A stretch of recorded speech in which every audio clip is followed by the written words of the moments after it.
We have a new guest host for today. It is Golf Channel insider Todd Lewis. And T-Lew, before we get into the players and the themes and the memories from your 2024 major season, I understand that you had a chance to play Royal Troon the day after the 152nd Open Championship. Were you able to emulate Xander Schauffele's final round 65? That'd be no.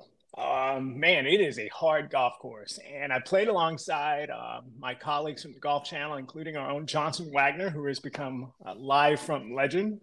And they played all the way back. I was one tee up, which wasn't that far up.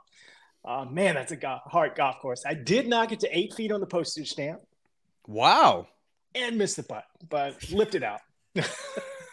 But I mean, you make the turn. I mean, 10, 11. I mean, there's a reason the first 6 holes on that golf course are called heaven. The second 6 holes are called purgatory, and the last 6 holes are called hell. But it was a good walk. Had a good time. Did you have the prevailing wind? In other words, the front 9 was easier, and then as soon as you make the turn, you're just getting kicked in the face the entire time. You know, interestingly, we didn't have a lot of wind, but we had some rain when we started at 6:40 a.m., walking with our bags on our backs, and I'm closer to 60 than 50. So, man, I mean, that's a load for me. We are so, I mean, I don't know about you, but I feel like such an ugly American when I go over there because we ride in carts over here mostly. And but I woke up the next day, which was Tuesday, to get on a flight, and I my body felt like it went through a D1 college football practice. I'm like, oh my God, please. So I didn't. Luckily, you were not squeezing into 33C, as Golf Channel does take. Golf Channel does take care of us in some of those international flights. I'm curious from your experience. I mean, you've covered the Open for a while. You always bring your clubs. How do you like Royal Troon as a golf course, playability wise, compared to some of the other courses that you play on the Open Rota? I mean, if I was a better player, I would love it. I mean, I'm a single digit handicap, just barely, but I do enjoy it. You got to avoid the pot bunkers for sure. I think St. Andrews is a better golf course for me. It's not as long. You know the golf course a lot better. But if if the hardest course in the rotation, in my opinion, is Carnoustie, for sure. Maybe the easiest is St. Andrews. I think, Troon Roll is right there kind of in the middle. T-Lew, you are the consummate professional. You are very objective. But I am under strict instructions for this podcast that if ever you drift into TV Todd mode, if you evade a direct question during this podcast record, you will be hit with this noise. Okay. I don't want to have to do that because that is incredibly annoying. But I do want to start this podcast with the Open because that's obviously freshest in our minds. Just a couple of days removed from that. Xander Schauffele, again, 65 to nip Billy Horschel and Justin Rose by 2 shots. All of a sudden, T-Lew, he's become the second best player in the world, arguably the player of the year in 2024. We'll get into that in just a second. But what did you make of Xander Schauffele's transformation over these past couple of months, where before the PGA Championship, he was viewed as this player who was very good, not yet great, had a hard time sort of summoning the moment. What do you make of him now as standing here as a 2-time major champion? I talked to him after he won the Open, and he was standing there holding the claret jug, and I asked him that same question. I said, what do you feel like you have elevated this year that has you crossing the line more? And he said, first off, his father, Stefan, has been his coach since he was a kid. He relinquished reins to Chris Como. They altered a minor little thing in his swing that gave him a little more confidence. You combine that with the fact that he said he went into the gym more. He's become stronger and longer. And suddenly all those incremental things were just the little component that was missing. And he started seeing some positive results. He said he really started feeling it at Wells Fargo. Now, he lost to Rory McIlroy there, but he said he felt like he was in complete control of his game. And basically from that point on, he has been a consistent threat in just about every start that he's had. So I do think that he really has installed that tiny little bit of belief that he needed. And, and he's got a heartbeat that generally is around 45 to 50. He doesn't get too upset. He's the anti-Jon Rahm, not that there's anything with Jon Rahm. I think he's going to be a consistent power now for the next 5-6 years. It is amazing to see that sort of uptick in self-belief, because Xander Schauffele was still a very accomplished player on the PGA Tour before May. I mean, he'd won a half dozen PGA Tour events. He had an Olympic gold medal where he kind of held off a hard-charging Rory McIlroy, who shot 61 that day in Tokyo. Like he had accomplished a lot, and yet there was still sort of this lingering doubt as he entered his age 30 season whether he could take that next step. He has certainly elevated it, and now T-Lew, he finds himself in sort of this 2 major club where you have Jon Rahm with 2 majors. You have Bryce DeChambeau with 2 majors. You have Justin Thomas with 2 majors. You have Collin Morikawa with 2 majors. They're all sort of in this tweener group, right? Of 26 to 32. They're a slightly different generation than the Rorys and the Brookses, and yet they're still older than sort of these up-and-comers where you see like a Ludwig Oberg. Like there's not much crossover between those two, those sorts of subsection of players. So where do you put Xander Schauffele now in that group of 2 major winners, specifically Rahm, Bryson, Justin Thomas, and Morikawa? That's a good question. I do feel like as of now, I feel like he has, from what I have seen over the last few months, the most potential.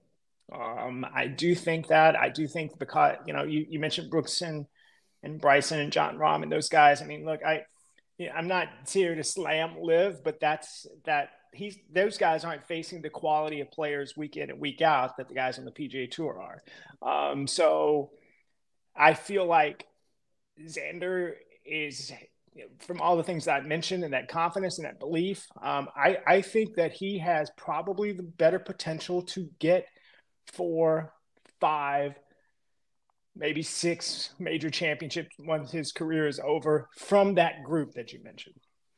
Isn't it interesting, though, T-Lew, because a couple of months ago, Xander Schauffele had all these top 10s in major championships in his career. He had 11 top 10s in the majors entering the 2024 major season. Now, all of that experience, all of those results are cast positively.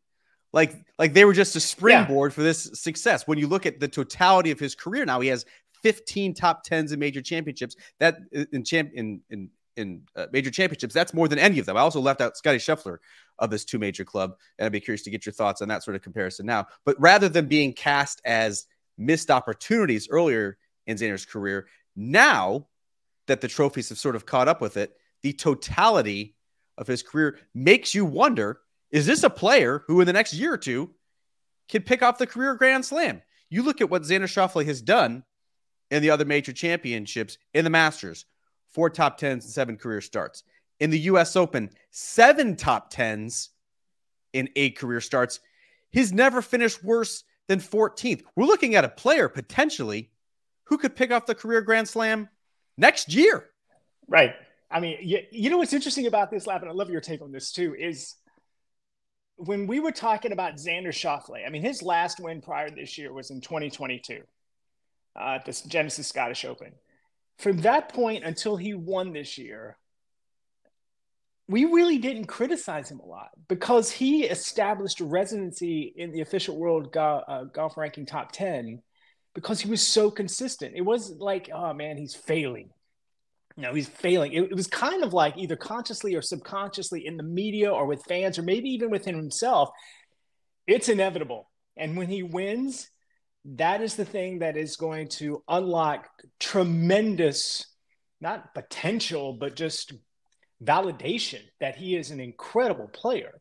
And I think that we have finally crossed that or turned that corner now with Xander Schauffele. And I mean, he's going to be dangerous over the next 2 or 3 years for sure.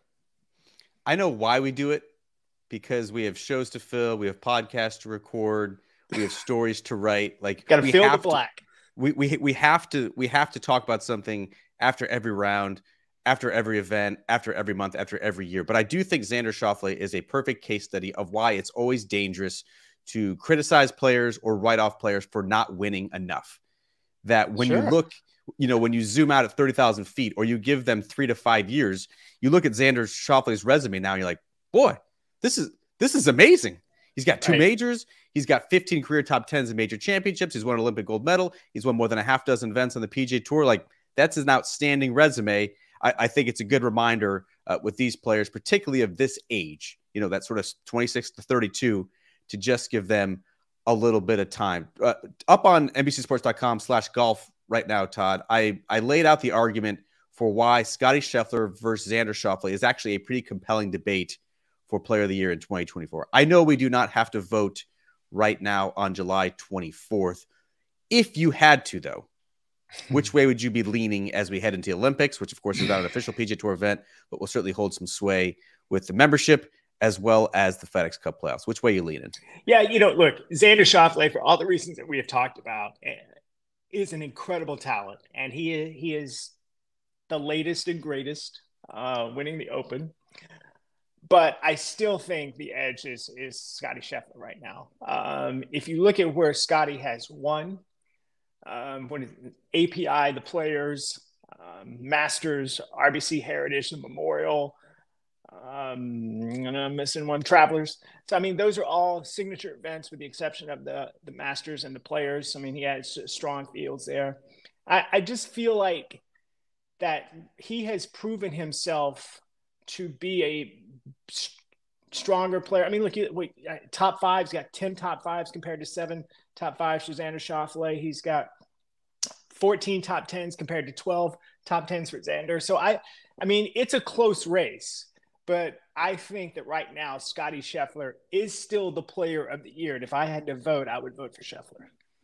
It is amazing, and it's sort of the point that I laid out, in that in no other world, like conceivably, would this even be a discussion. Like, this would have seemed preposterous in April, May, or even at the end of June, that a player like Scottie Scheffler, who became the first player since Arnold Palmer in 1962 to win 6 times before the calendar turned to July 1st, a player in Scottie Scheffler who, at least through the first 15 events of the year, compared quite favorably to Tiger Woods' 2000 season in terms of wins, in terms of top 10s, in terms of scoring average, and the like. And yet, I think there's still going to be a significant portion of the PGA Tour membership that's going to vote for Xander Schauffele. And I do think the vote, when the players eventually do vote in December, will be a referendum on how they view sort of major glory versus the weekly dominance that Scottie Scheffler has experienced. You know what else I think it's going to be a referendum on the Players Championship, because, you know, I consider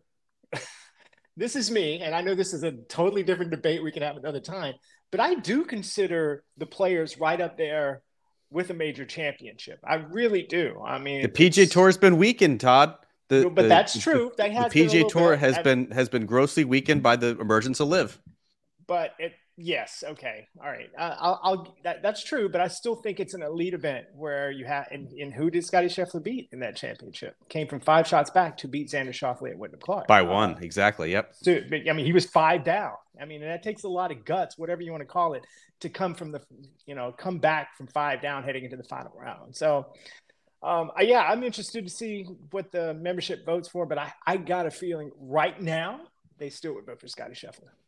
I do love that it's a storyline. I do love that it's something that we can now discuss over the next couple of months. Again, although the men's Olympic competition is not an official PGA Tour event, I do think players are going to view that quite highly, even if the field is not of a typical strength of like a signature event on the PGA Tour. I do think playoff performance is obviously 100%. Going to come into question. Keep in mind, Scottie Scheffler has won 6 times on the PGA Tour this season. He will enter Eastlake in the Tour Championship, most likely, assuming he's in that number 1 spot, with just a 2-shot lead, which can evaporate with 1 bad swing off the opening hole. I even think, Todd, I know players shouldn't, but I do think, because of recency bias, a player's output at the President's Cup could serve as some sort of tiebreaker if it comes down to that. If Scottie or Xander go 5-0 and are just sort of the dominant force for the American team, I don't know. In the event of a dead heat, I'm saying if it's a dead heat, let's say Xander Schauffele wins the FedEx Cup and players are really torn. You got Scottie Scheffler winning the Players Championship. You got Scottie Scheffler winning the Masters. You got Scottie Scheffler winning 4 other signature events. You got Xander Schauffele winning 2 majors and a FedEx Cup title. If players are truly torn, just from a recency bias standpoint, and one of those players, either Scottie or Xander have a 5-0 week and clearly stamp themselves as the best player at Royal Montreal. I'm not saying it should. I'm saying it could help influence the vote in sort of a tie-breaking situation. Yeah, I mean, I kind of could see that argument, but at the same time, most of those matches, with the exception of the final day, are you're with a partner. And if you are the dominant force with your teammate going up against your opposing duo, then okay. But come on, that's generally unlikely. I mean, I would be shocked if that happened. You don't think Scottie Scheffler throwing down 9 birdies a day against Siwoo Kim and Sung Jae Im will turn some voters' heads? Yeah, absolutely. If he is the dominant player, if he goes 9 birdies, if he's shooting his ball, it's hard. We can't measure it with foursomes, but if he's playing a 4-ball and he shoots 64 in his own ball and 64 in another session in his own ball, yeah, absolutely. But it's hard to measure that when you got foursome action, when you got alternate shot. But we'll see. I mean, I tell you what, if Xander Schauffele does win the FedEx Cup, it's a dead heat in my mind. Who gets it? Who gets it? I can't wait to see. It does give us something to look forward to over these next couple of months. I know a lot of golf fans' attention now turns to NFL training camp or Major League Baseball postseason runs. For us, the golf space, we have the Olympics and the FedEx Cup playoffs, all 3 of which, of course, are on NBC, and you will be a part of. T-Lew, speaking of Scottie Scheffler, let's go back to the Masters in this 2024 major recap. Another Scottie runaway turned what was a very close final round with Kyle Morikawa, Max Homa, even Ludwig Oberg in the mix. Instead, turns into a Scottie runaway for the second time in 3 years. What will you remember most from Augusta this year and Scottie Scheffler's performance? Okay, this is going to surprise you when I tell you this. Yes, he played beautifully, but when he walked off the 18th green and was walking to scoring there at the clubhouse, he ran. Well, I should say trotted. He trotted towards Phil Kenyon and grabbed him and picked him up. Phil's not a big guy. And picked him up and gave him a great hug, and Phil was super excited. I mean, that's going to stick out to me because Phil Kenyon turned a guy who was 162nd in strokes gained putting last season. Still was the player of the year. Just think about that. And then transformed him to I would say probably close to an average putter on the PGA Tour right now statistically, but one that has a lot more belief than he had last year.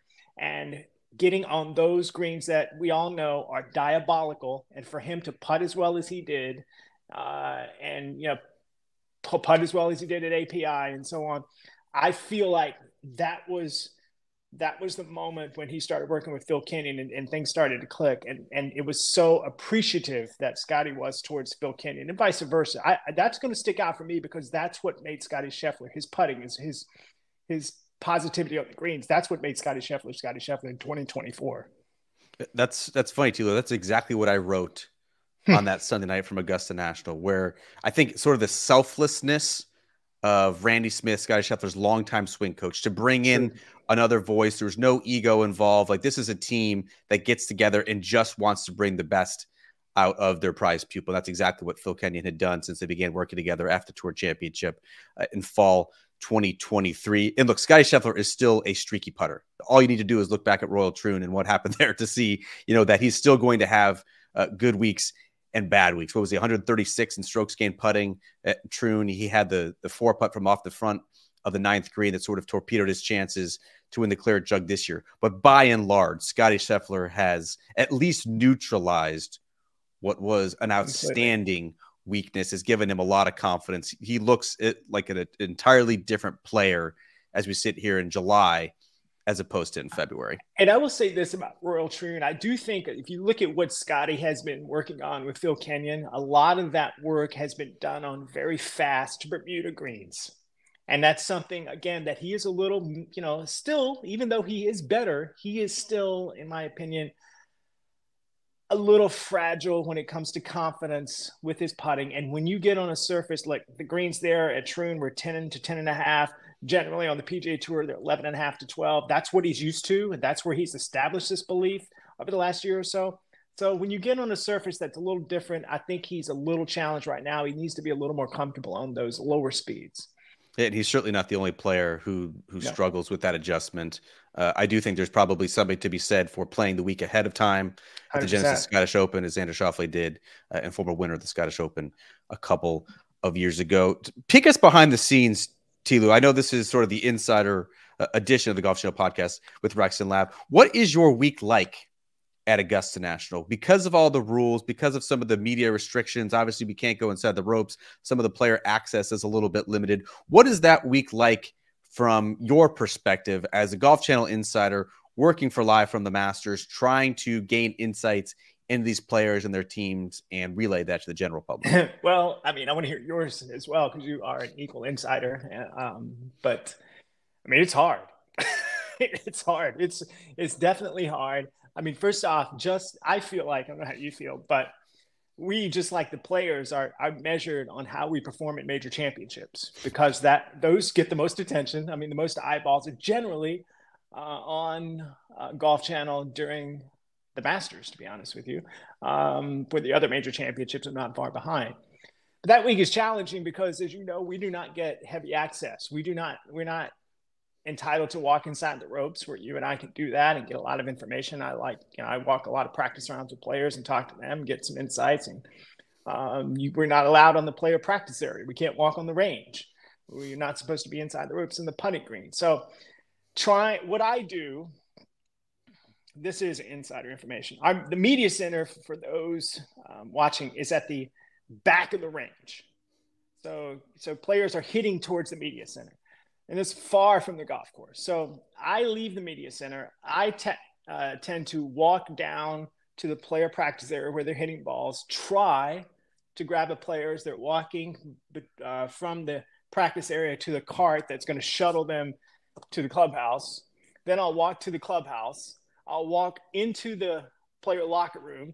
I'll walk up, and again, I'm just trying to snag any player I can, and I'll find them. I found Rory and Colin, and in the locker room. Then I'll go under. There's this big giant tree, if you've been to the Masters, that's in the back of the clubhouse where a lot of stuff happens. Generally, I'll see coaches, agents, you name it there. Try to get some info there, and then I'll walk back down the first fairway and do that loop about 10 times a day. And I'm just trying to catch players, and it generally works. But it's challenging. I do a lot of my reporting too via text or calls, which helps as well. But it's tough trying to gather the inside information on probably the biggest event of the year. But it's rewarding when you do it.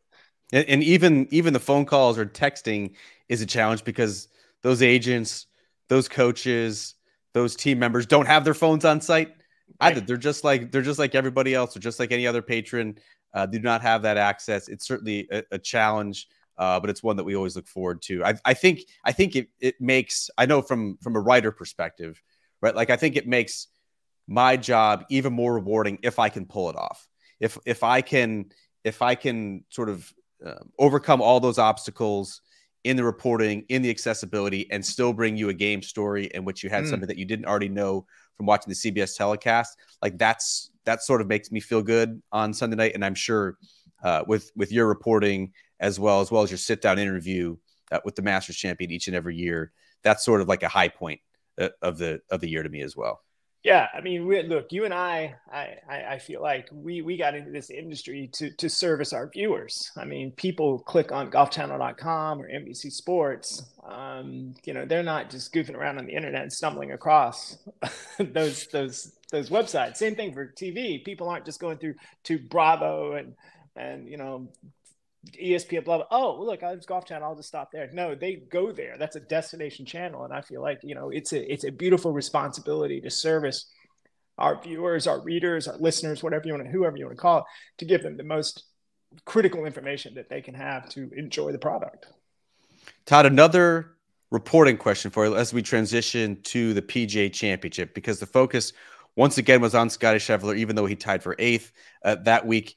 Think back to Friday, May 17th. There was a lot of chatter, a lot of commotion, a lot of complaining that Golf Channel was not on the air while the Scottie Scheffler arrest news was breaking. I don't think you were necessarily in the spa all day No. cucumbers in your eyes, getting a face mask, getting your toes rubbed down. What was that day like for you as we tried to make sense of an unprecedented situation with Scottie Scheffler getting arrested before the second round of the PGA Championship? Well, I remember around 6:45 to 7 sometime a.m. in that period that my phone started to vibrate off the nightstand in room 344 at the Marriott in downtown Louisville. I'm like, what is going on? And so instantly you're worried about your family because you're away from them. So I pick up my phone and I've got this abundance of text messages. And one of them, the first one I read was from my supervisor, my boss, and said, Scottie Scheffler been arrested, fatality. And I'm like, wow, that's generally vague.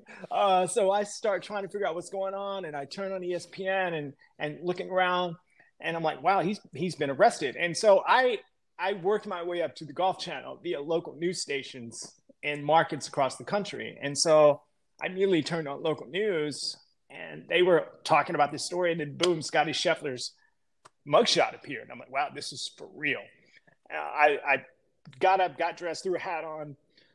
The police station, the police headquarters was 2 blocks from our hotel. That's where Scottie Scheffler was taken. So me and a couple of my colleagues started walking, hoping to get the perp walk, if you know what that means, when the person who's been arrested walks out, And so I was going to get my phone for the perp walk of Scottie Scheffler, and I can't believe I was like, this can't be real. But he went out a side door. But I got some information from talking to the local NBC reporter. I reached out and talked to the local assignment desk for the NBC station there.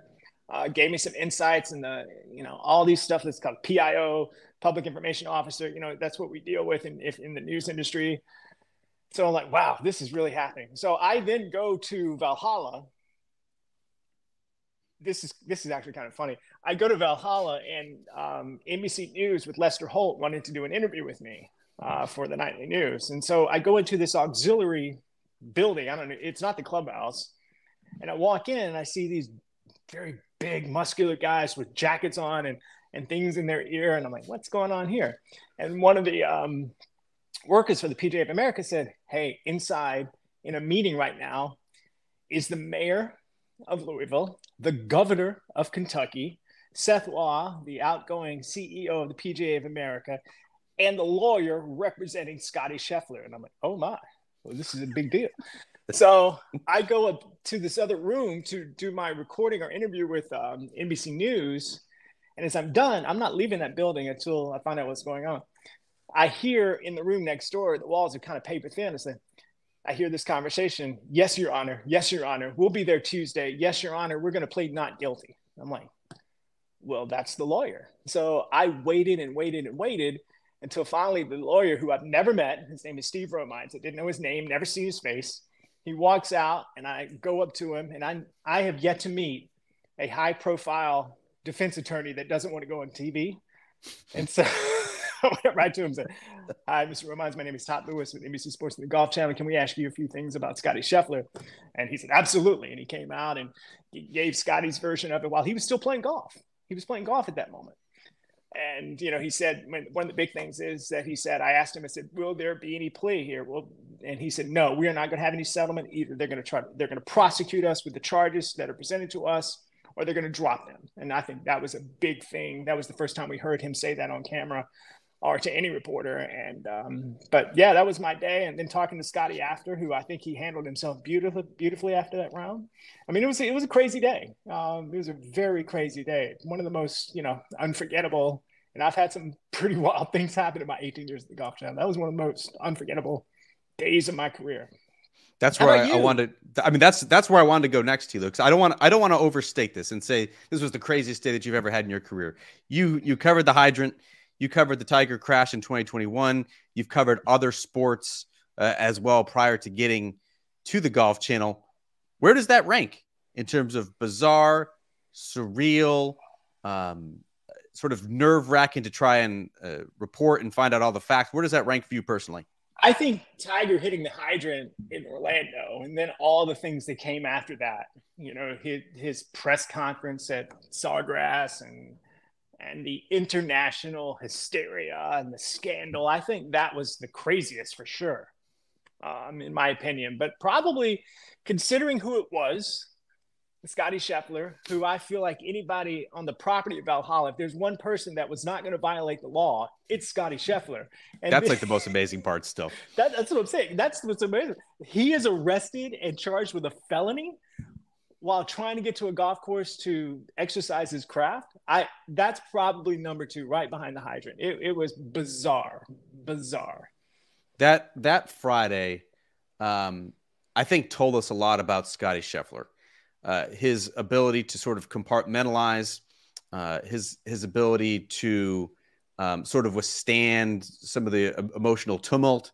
I mean, shooting 66 in that second round to place himself just a couple shots back heading the weekend after literally getting arrested and spending about an hour in a holding cell was unbelievable. His press conference, which you alluded to, like the grace, the humility he showed, expressing sort of his condolences to the man who lost his life earlier that morning, expressing his gratitude for the Louisville Police Department and the officers who took what he said were very good care of him in those sort of stressful hours. Like, I thought that moment will stick with me as the moment of 2024, and just I think was a better glimpse into who Scottie is as a person, more so than anything we've ever seen from him inside the ropes. But I still think it cost him the championship, though.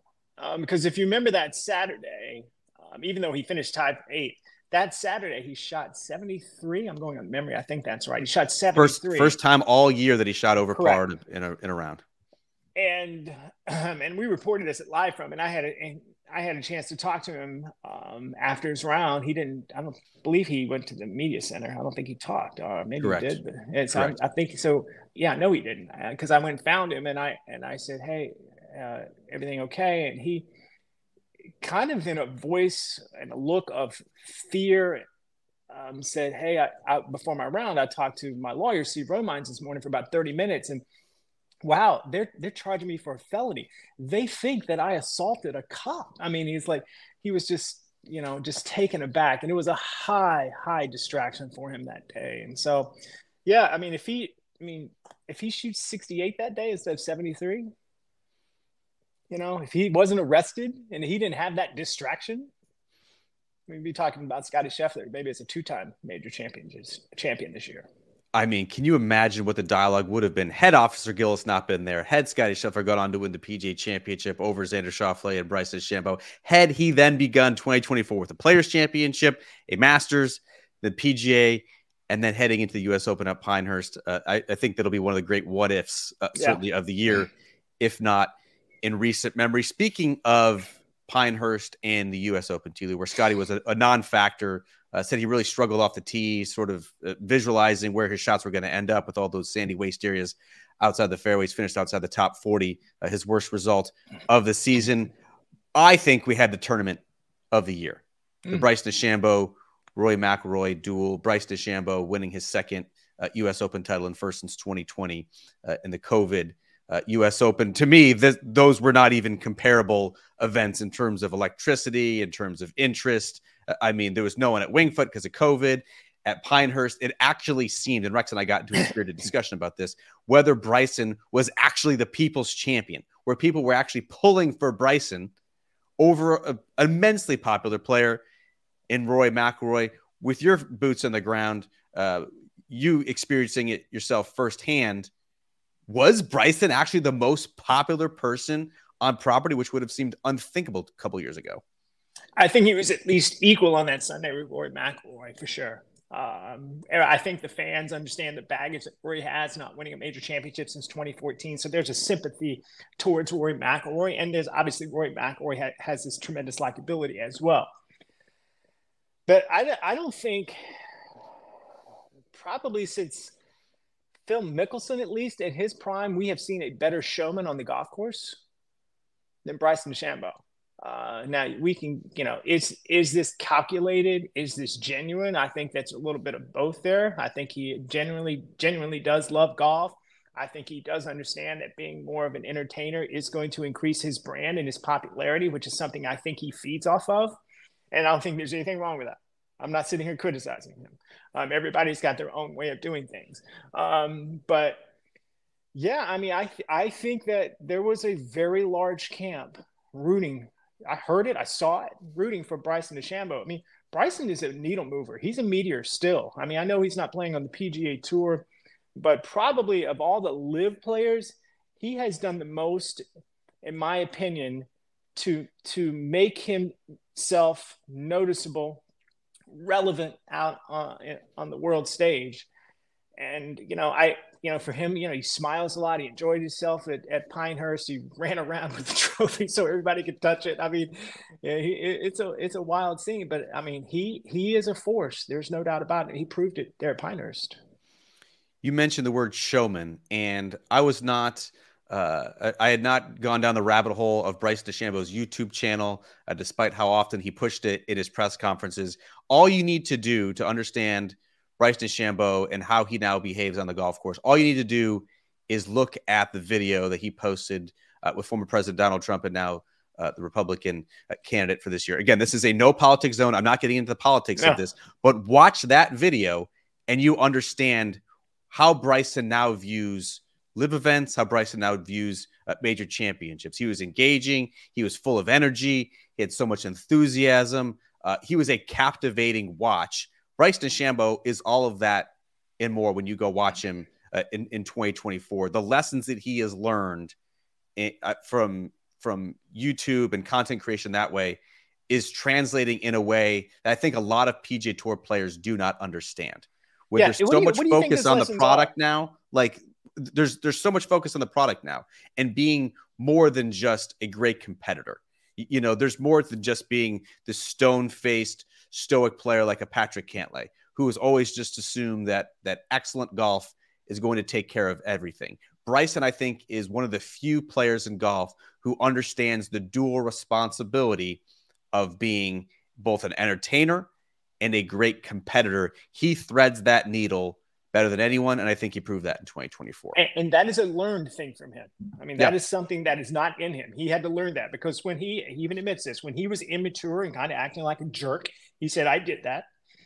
That was based on his entire identity as a person being related to how he performed in the golf course. And first off, golf is golf. You're never going to be perfect all the time. Secondly, he had some injuries, and so he wasn't playing well for quite a while there. And that obviously frustrated him and turned him to an unlikable character. But I think now he sees Live and YouTube channel and all this social media stuff where he feels more complete, not necessarily as just a competitor, but also recognizable, as you mentioned, as an entertainer. And I think that gives him fulfillment. And I think that has created the maturity that we have seen on the golf course. Now, hopefully, I definitely don't wish any player to go into a hole or a valley, but if he starts playing poorly, I'm interested to see how he reacts there. If he can stay mature, stay patient, stay calm, and try to fix things.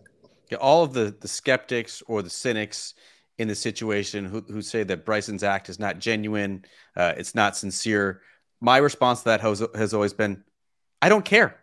I don't care. I don't care if it's calculated. Like Bryson is making golf more compelling to watch. Yes. Whether it's calculated, whether it's sort of this elaborate PR plan to rehabilitate his image, I really don't care. I would much rather see Bryson than a vast majority of the PGA Tour players.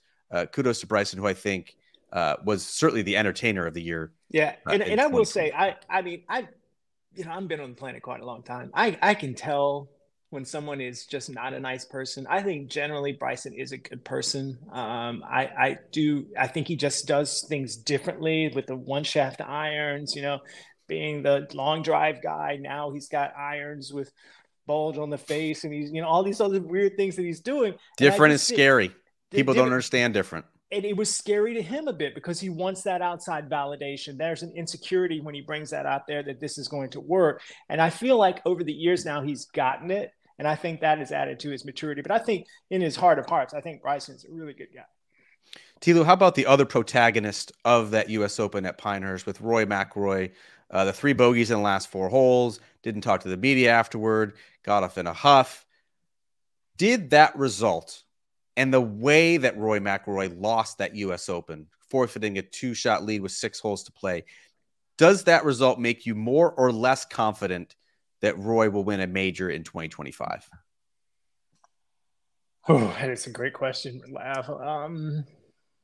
I mean, it's incomplete. I don't know if I can answer that. If I had seen a better result from him at Royal Troon, I could probably have a little more clarity. But him missing the cut handily makes me wonder that he can win a major in 2025. I mean, it's interesting. And I know you have too. You know, you talked to Rory McIlroy. I've covered him going into major championships since his last win in 2014. It seems like it's not about mechanics. It's not about strategy. It's about where's his mind and where are his emotions. I've talked to him where he says, I'm going to treat this like any other tournament heading into a major. I've talked to him where he said, I'm going to embrace the enormity of this major championship heading into a major. I've talked to him when he said, I don't have to be perfect. My B+ game is good enough to win heading into a major championship. And so far, unfortunately, they haven't worked for him. So I don't really know what the winning formula is for him. I really don't. But I know he has incredible talent, and I feel like players will tell you this when he is on. He's probably right now, maybe outside Scottie Scheffler, and you can maybe throw Xander Schauffele in there now, maybe the toughest to beat when he's on. But there's something he has to mentally and emotionally get over, I think, for him to. I mean, we saw it down the stretch at Pinehurst. There's something he's got to fix there to win a major championship. It's just amazing because for 68 holes at that U.S. Open, that is exactly what we'd been waiting to see from Rory. You know, controlled play off the tee, smart shots into the green, tidy short game shots and clutch putting.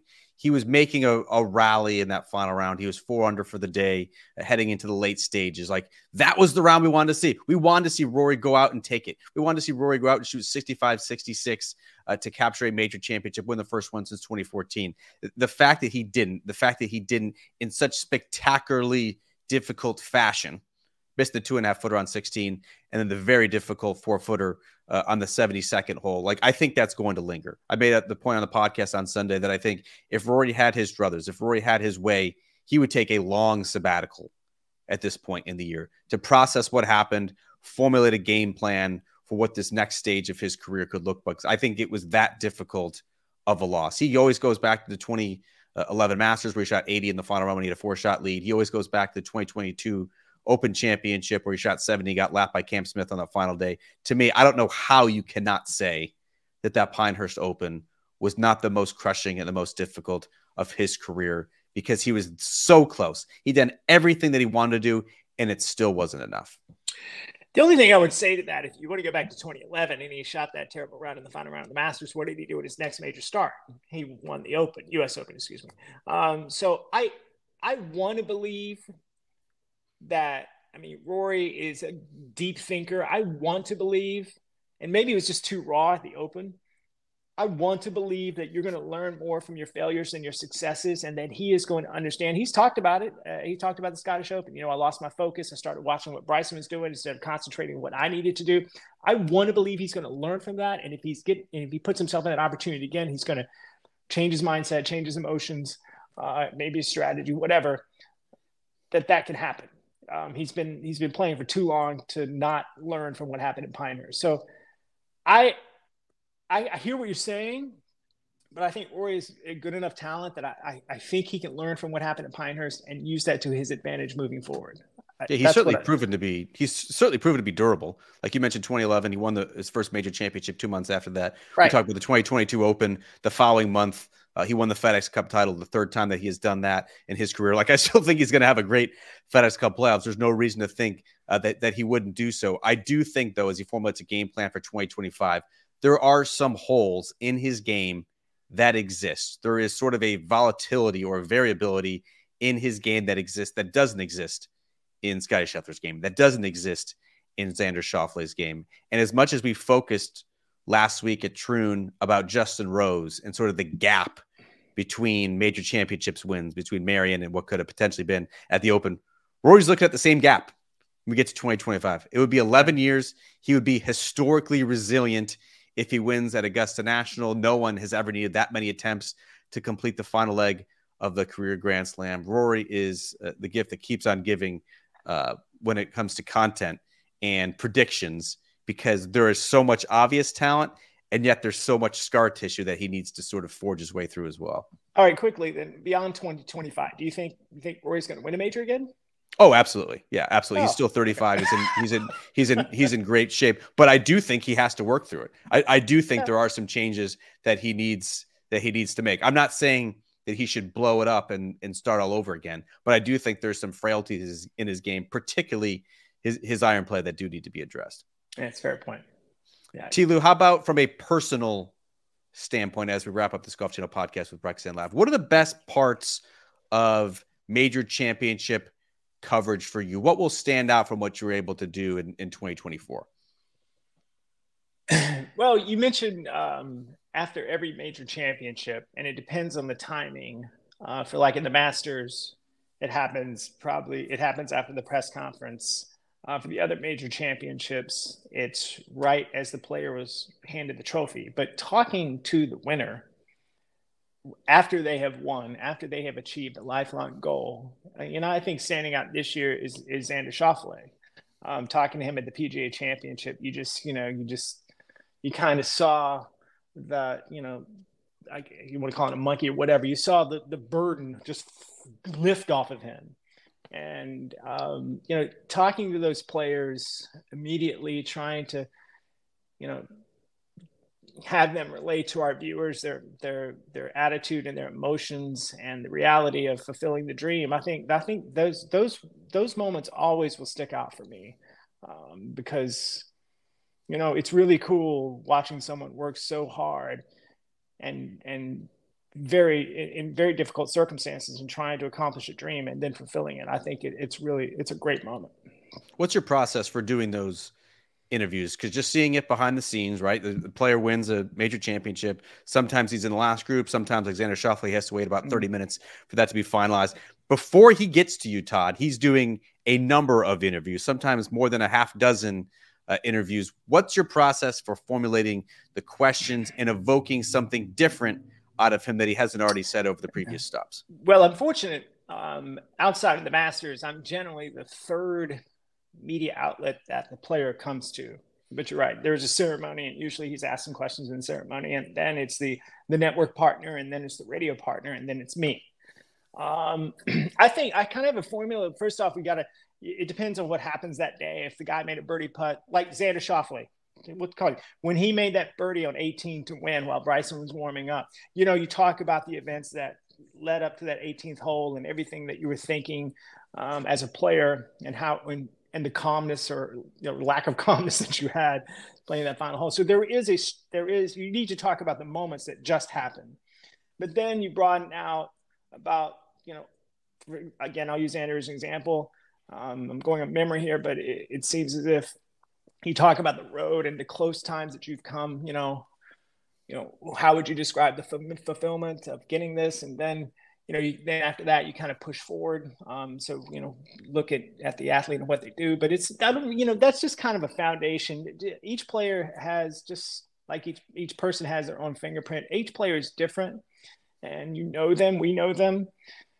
But just like we talked about, you just want to get the best out of that winner for the viewer, because, frankly, they deserve it.